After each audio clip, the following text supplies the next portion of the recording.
However, the evidence was starting to mount. The police discovered that Christopher had been unfaithful to Shanann and had been seeing another woman, Nicole Kessinger, for several months. The fact that he had been living a double life was a crucial factor in understanding his motives.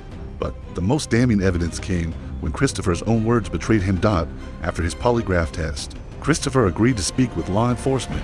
It was during this interview that he finally confessed to the murders. His confession was chilling and devoid of any remorse. He stated that he had killed his wife in a fit of rage and had murdered his daughters out of fear they would tell the police what they had witnessed. The confessions made it clear that Christopher had planned to murder his entire family in a cold, calculated manner.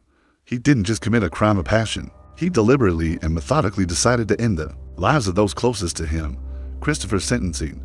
Justice for the victims. In November 6, 2018, Christopher Watts pleaded guilty to 3 counts of first-degree murder, as well as other charges including unlawful termination of pregnancy for the death of his unborn son, Nico, and 3 counts of tampering with the deceased body.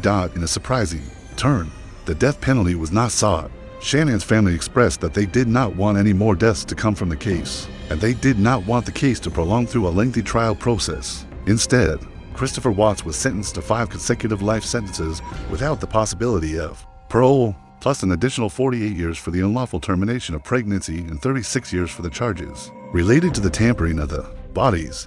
The case was significant not only because of the shocking nature of the murders, but also because of the unusual circumstances surrounding the sentencing. Christopher Watts was denied the chance for parole, ensuring that he would spend the rest of his life behind bars, without ever having the possibility of returning to society. Shanann's family, grief and struggle aftermath of the murders, left Shanann's family devastated. Her parents, Frank and Sandra Urzuchek, were left to grapple with the brutal loss of their daughter and granddaughters. In interviews after the murders, Shanann's parents expressed the immense pain they felt.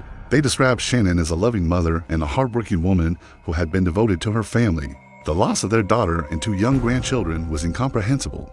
Throughout the legal proceedings, Shannan's family faced public scrutiny and constant media attention. Despite the tragic nature of the case, there were some who questioned how Shanann had failed to see the signs of her husband's infidelity and violence. This was a painful experience for her family, who continuously had to defend her character and their own emotions in the media. Shannan's family remained steadfast in their desire for justice. They chose not to pursue the death penalty for Christopher, despite the gruesome nature of his crimes.